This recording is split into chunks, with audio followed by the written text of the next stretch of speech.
आगे कथाक्रम में ठाकुर जी का एक नाम गोविंद पड़ा। वरुण के यहां से अपने पूज्य पिताजी नंद बाबा को छुड़ा करके लाए और एक दिन ऐश्वर्यपूर्ण परमात्मा नंदनंदन यशोदानंदन देवकी नंदन ठाकुर कृष्णचंद्र भगवान ने वृंदावन की मनोहर दिव्यतम लताओं के मध्य शुभायमान होकर के शरद पूर्णिमा के दिन रात्रि काल में ठाकुर जी ने अपना फोन बजाया। और हमारे गोविंद का टेलीफोन क्या है? बांसुरी। भगवान अपि तारात्रि शरदोत्ति फुल्ल मल्लिका वीक्षरन्तु मनश्चक्रे योग माया मुपाश्रिता।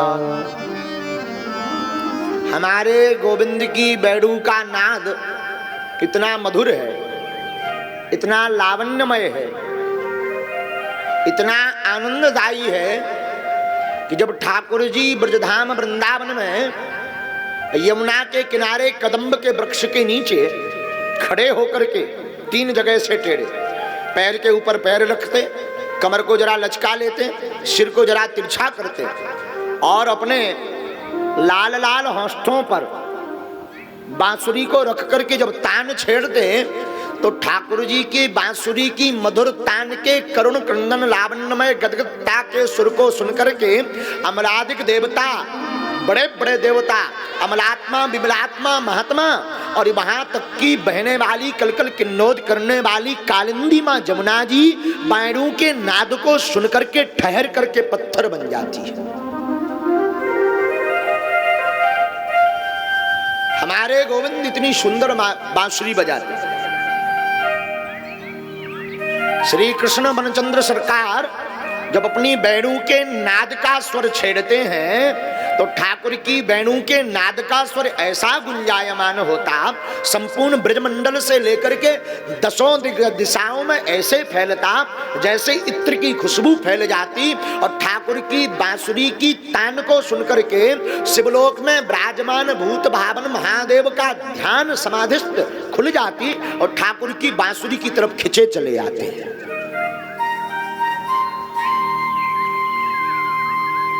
हमारे ठाकुर जी जब बांसुरी बजाते तो हमारे गोविंद की बांसुरी के ऐसे स्वर निकलते कि गोवर्धन पत्थर से टकराने वाला स्वर गोविंद की बांसुरी के स्वर को सुनकर के वो सभी पिघलने लगते और जमुना की भांति बहने लगते।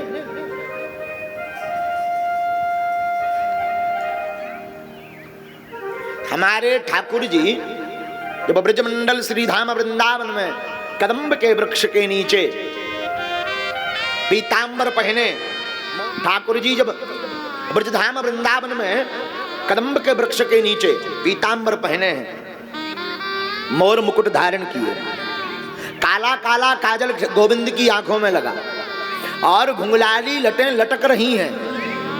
तीन जगह से टेढ़े हमारे ठाकुर जी खड़े हैं। गोविंद के बड़े बड़े भरे भरे कपोल हैं, शंख जैसा भरा हुआ गला है, राजाओं की भांति भरी हुई भुजाएं हैं, एक पहलवान की भांति। ठाकुर जी का शरीर एकदम चमकदार और गले में कौस्तुभ मणि पहने हुए, लाल लाल होंठ हैं, सफेद दंतावली है, नीलांबर जैसा स्वरूप है और ऊपर से लाल लाल होंठों पर जब अपनी बांसुरी रखते हैं तो मयूर पक्षी वृक्ष आकर के गोविंद की इस बांसुरी की तान को सुनकर के द्रवीभूत होकर के ठहर जाते, श्वास लेना बंद कर देते, पर गोविंद की बांसुरी की तान को सुनते हैं।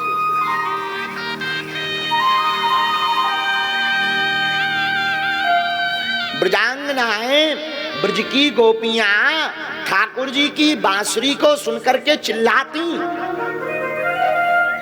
मुरे हर रंधन समये मां कुरु मुरली रवम मधुरम नीरस मेधो रसताम कृशानुरप्येति कृशतरताम। हे गोविंद, हे दामोदर, हे नंदनंदन, हे चितचोर, अरे ओ माखन चोर, अरे ओ छलिया मोहन, अरे ओ मुरारी, अरे ओ माधव, अरे ओ कन्वा, अरे ओ कन्हैया, अरे ओ कृष्णचंद्र, अरे ओ सुन ले बंसी बारे। ठाकुर जी कहे हाँ बताओ। तो ब्रजांगनाएं कहवे सरकार, जब आप अपनी बांसुरी की मधुर तान सुनाते हो तो सब गड़बड़ हो जाता। ठाकुर जी पूछते क्या गड़बड़?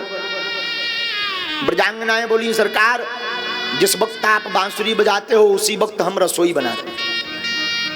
ना जाने ऐसा कौन सा जादू है आपकी बांसुरी की तान में कि जैसे ही आप बांसुरी पर राग छेड़ते हमारी चूल्हे में लगी हुई लकड़ियां सूखी हरी हो जाती और हरी होकर के रस टपकाने लगती, आग बुझ जाती, रसोई धरी रह जाती। तो आप कृपा करो बांसुरी बजाया करो तो देर रात बजाया करो। सास बड़ी गाली बकती, कलमुही कहती, काम चोरनी कहती सास, बड़ी काम चोरनी है ठाकुर। इसलिए आप हमारे रसोई बनाते समय बांसुरी की धुन को मत छेड़ा करो।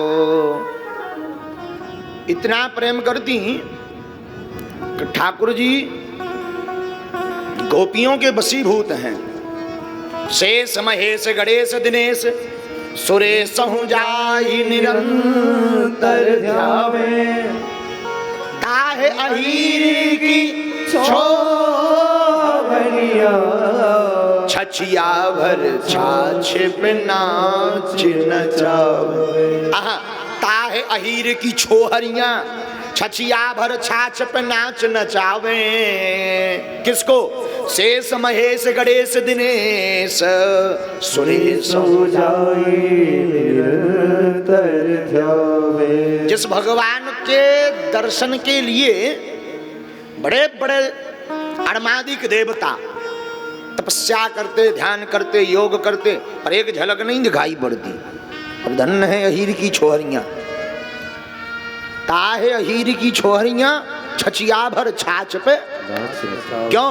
भगत के बस में भगत के बस में। तो हम इस कथा में ये तुम्हें बताना चाहते, जब वो गोपियां ठाकुर को पा सकती हैं तो क्या हम आप ठाकुर को नहीं पा सकते?